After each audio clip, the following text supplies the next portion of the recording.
Reduction. Ma'am पहले recording start ma'am.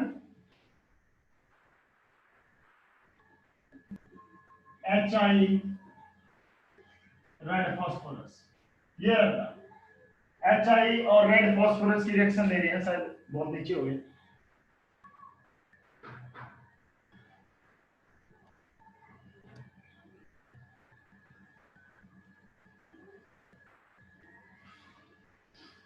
Means hydroiodic acid red phosphorus की presence में जब लेते हैं तो ये क्या कर देता है बेटा, रिडक्शन कर लेता है भाई।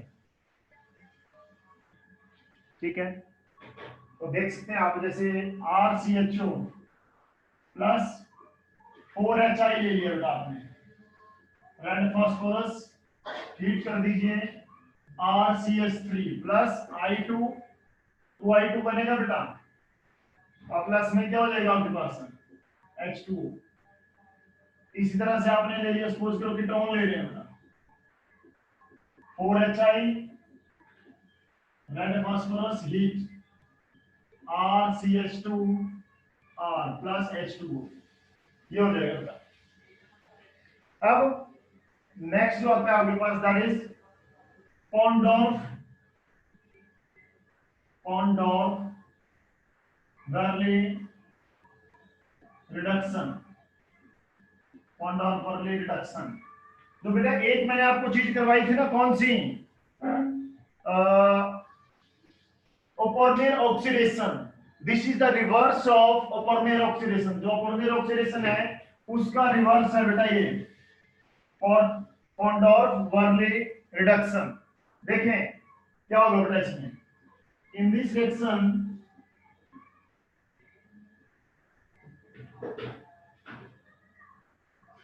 क्या लेंगे बेटा, इसमें aldehyde is treated with, aldehyde को ट्रीट किया जाएगा कि किसके साथ, हम isopropyl alcohol, isopropyl alcohol in presence of aluminium tertiary butoxide and give 2 degree alcohol and acetone। ये रिएक्शन है भाई, उसका एकदम रिवर्स है बेटा ये। तो क्या लेंगे सबसे पहले आप, सॉरी जहां पे आपने एल्डिहाइड लिया ना वहां पे क्या लेंगे, कीटोन लेंगे बेटा, कीटोन लीजिए। तो कीटोन लेंगे तो RCOR that will react with your isopropyl alcohol, ये हो गया बेटा आपके पास आइसोप्रोपाइल अल्कोहल, और किसकी प्रेजेंस में बेटा, एल्युमिनियम ऑक्सीबिटोक्साइड CH3 whole thrice CO whole thrice Al। ये नाम है बेटा एल्युमिनियम टर्सीबिटोक्साइड। इसकी स्ट्रक्चर खोल के बताऊंगा आपको। और क्या बन जाएगा, हाइड्राइड प्लेस हो जाएंगे, यहां से ये दोनों हाइड्राइड यहां से यहां आ जाएंगे बेटा। तो आपके पास क्या बनेगा, alcohol OH R dash R हो जाएगा प्लस CH3 CO CH3, ये एसीटोन बन गया बेटा। ठीक है, अब आप देखिए एल्युमिनियम टर्सीबिटोक्साइड कैसे होगा बेटा, CH3 C CH3 CH3 O के ऊपर नेगेटिव और होल थ्राइस Al, ये है बेटा ये एल्युमिनियम टर्सीबिटोक्साइड। तो एक बार नोट करें बेटा इसको, ये रिडक्शन थी आपके पास, जितनी रिडक्शन इसमें पॉसिबल थी भाई, करें जल्दी बेटा जितना फास्ट हो सकता है।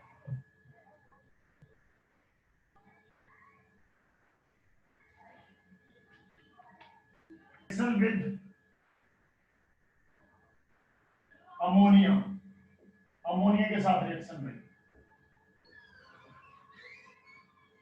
ठीक है, अगर हम बात करें किसके बेटा, भाई एल्डिहाइड कीटोन की, वो तो सीधा आपके पास क्या कर देता है बेटा, वाटर बाहर निकाल देता है भाई। ठीक है, तो देखें वैसे RCHO प्लस NH3 को लिखते हैं ये बेटा, H2O बाहर हो जाएगा, RCH double bond NH plus H2O, इसे कहते हैं बेटा सिर्फ बेस। सिर्फ बेस, ये आपने उसमें पढ़ा होगा भाई, अमाइंस वाले चैप्टर में सर ने करवाया होगा आपको बेटा, किए नहीं है, मेथड ऑफ प्रिपरेशन में था बेटा, रिडक्टिव मोनोलिसिस ऑफ कार्बोनाइल ग्रुप, ये नाम था मेथड का भाई, कर रखा क्या।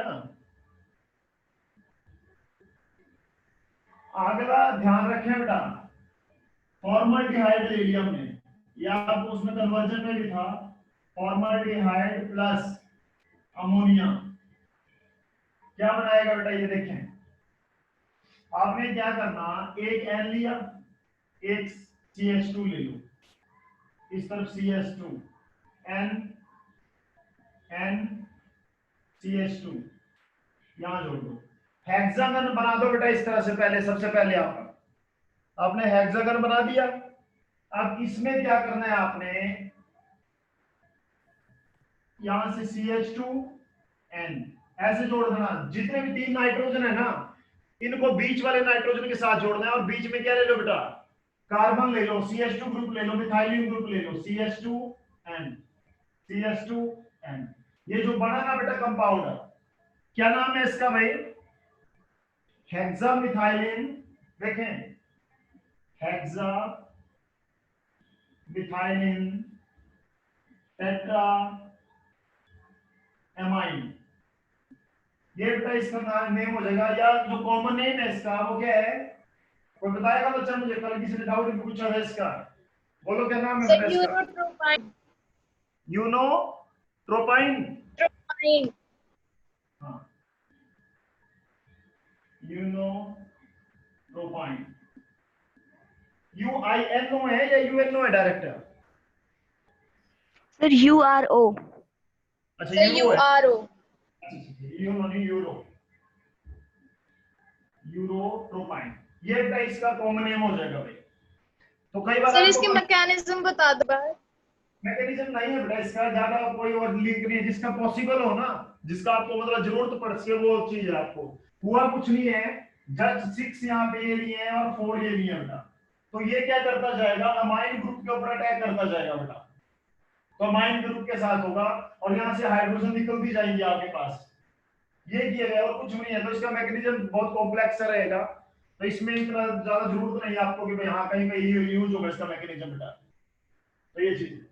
अब इसमें क्या करें, आप HNO3 के साथ हीट कर दो इसको, जब HNO3 के साथ हीट करेंगे तो देखिए आपके पास क्या बनेगा बेटा, N CH2 CH2 N N आ जाएगा CH2 N, और जहां पे नाइट्रोजन है ना बेटा, वहां पे क्या कर लें आप, NO2 ग्रुप लगा दो बेटा, जहां जहां नाइट्रोजन है आपके पास, जैसे यहां नाइट्रोजन है NO2 NO2 NO2, और इसका जो नाम आएगा आपके पास दैट इज RDX, याद रखना बेटे, RDX आपने सुना होगा, जो मिलिटेंट वगैरह अटैक करते हैं तो बोलते नहीं अभी इतने टन RDX था, ये इतने किलो RDX था, तो RDX से पूरी की पूरी बिल्डिंग को भी एक्सप्लोड कर सकते हैं भाई, तो RDX का पूरा नाम क्या होता है बेटा, रिसर्च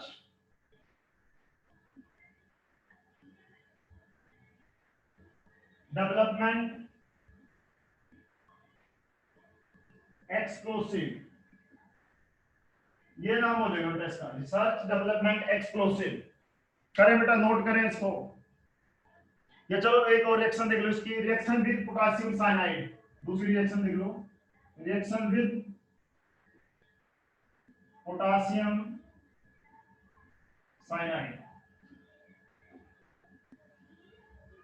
तो बेंजोडिहाइड ले लीजिए,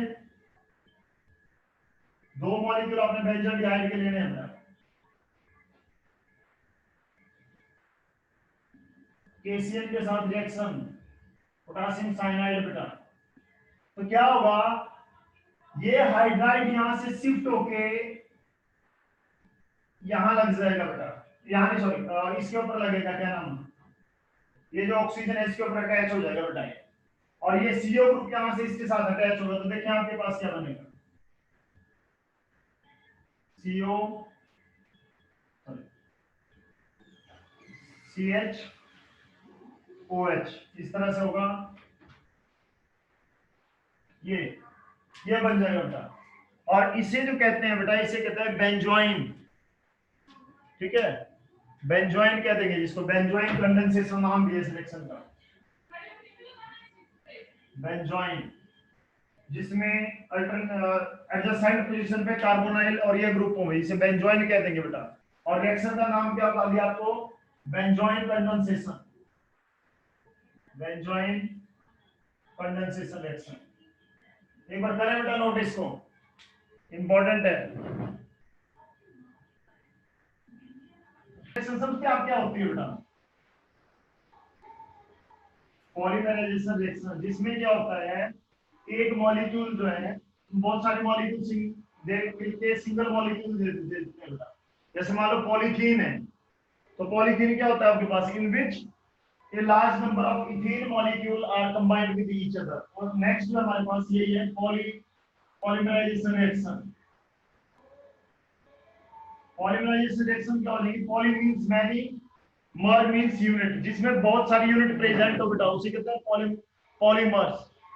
तो पहले ले रहे हैं फॉर्मल्डिहाइड, तो देखो बेटा, जैसे आपने फॉर्मल्डिहाइड ले लिया, एन मॉलिक्यूल ले लिया सपोज करो, और आपको पता है बेटा कि जो एक्वस सॉल्यूशन होता है 40% फॉर्मल्डिहाइड का, उसे क्या कहते हैं बेटा, aqueous solution of formaldehyde, 40% aqueous solution of formaldehyde, पता है बेटा, याद रखें फॉर्मेलिन। और फॉर्मेलिन किस काम आता है, जो बायोलॉजिकल स्पेसिमेन होते हैं उनको प्रिजर्व रखने के काम आता है बेटा ये, तो याद रखिए भाई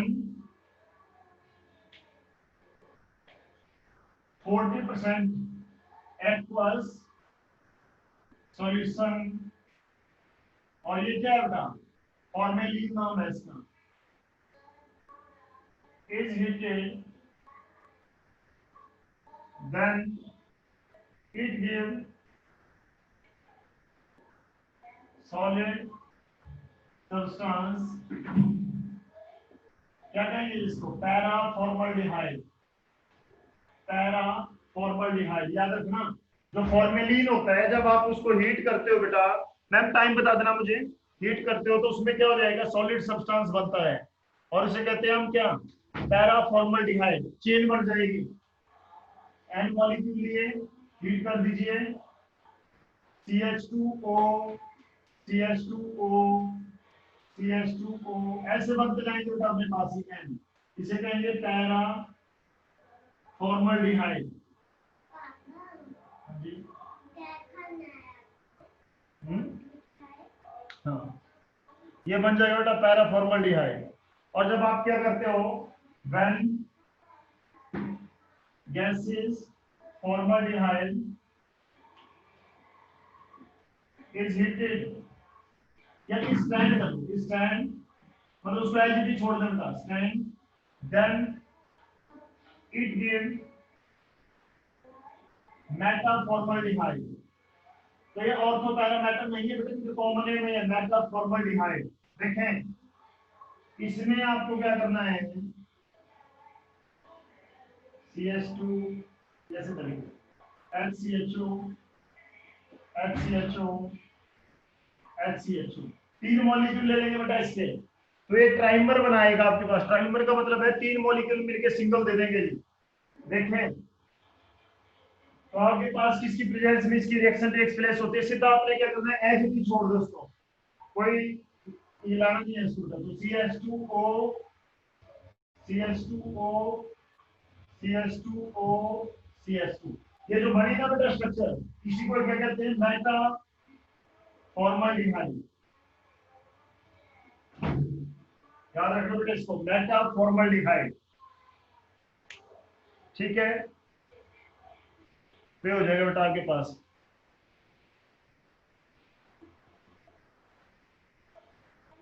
ठीक है जी, तो कर ले बेटा इसको, एन मॉलिक्यूल लिए और अगर हीट करेंगे, और एक फॉर्मेलिन लिया है, फॉर्मेलिन क्या होता है, 10% एक्वस फॉर्मल्डिहाइड सॉल्यूशन। तो फॉर्मेलिन या उसको जब हीट करेंगे तो वो स्ट्रेट चेन में पॉलीमराइज हो जाएगा बेटा, आपस में जुड़ जाएंगी सारी यूनिट। तो उसे जो उसको जो नाम दिया जाता है वो पैरा फॉर्मल्डिहाइड। और दूसरी बात है, जब आप क्या करते हो गैसियस फॉर्मल्डिहाइड लेंगे और उसको एज इट इज छोड़ दो, कुछ नहीं करना आपने, और अलाउ टू स्टैंड मतलब उसको एज इट इज रख लो बेटा, तो वो आपस में ऐसे जुड़ के बना देता है बेटा, जिसे कहते हैं मेटा फॉर्मल्डिहाइड। तो ये चीज है बेटा सब्स्टिट्यूशन। इलेक्ट्रोफिलिक में कौन कौन सी आती है आपके पास बेटा? नाइट्रेशन, हैलोजनेशन और बेटा बोलो फ्रिडल-क्राफ्ट वगैरह, ये सारी रिएक्शन उसमें आती है। सल्फोनेशन आ जाएगी आपके पास, है नहीं?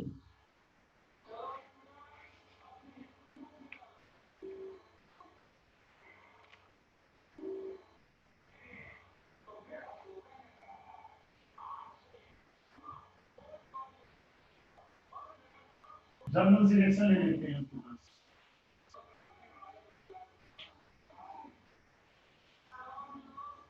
CO, ये R कोई भी होता है का, R जो है आपके पास H भी होता है, या R जो वो CH3 ग्रुप भी होता है, ठीक है? तो कोई भी लेते हैं आप, R ले लीजिए, R की जगह आप कोई भी ग्रुप रख सकते हैं बेटा। HNO3 और H2SO4 ले लिया आपने, हीट कर दिया, कौन सी रिएक्शन टेक्स प्लेस होती है बेटा? नाइट्रेशन। नाइट्रेशन। और कौन सी पोजीशन पे जाएगा बेटा NO2?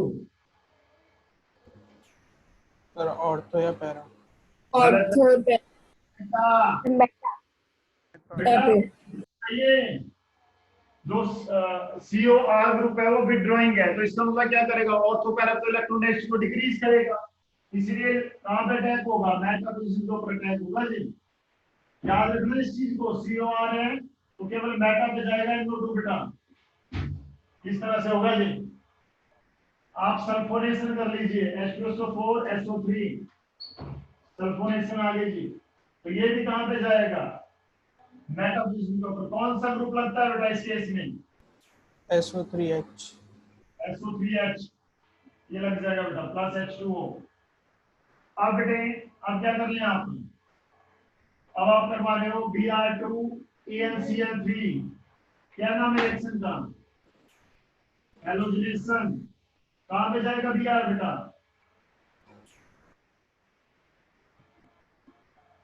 बोलो, मेटा पोजीशन के ऊपर आ जाएगा Br। और ये फ्रीडल-क्राफ्ट रिएक्शन नहीं देता बेटा, carbonyl group does not give Friedel-Crafts reaction because AnCl3 form complex form कर लेता है बेटा किसके ऊपर? CO group on carbonyl oxygen. जो कार्बोनाइल ऑक्सीजन है उसके साथ में कॉम्प्लेक्स फॉर्म कर देता है बेटा ये, तो इस वजह से फ्रीडल-क्राफ्ट रिएक्शन नहीं होती भाई, ठीक है? करे बेटा जल्दी से नोट, मैम कर दे रिकॉर्डिंग।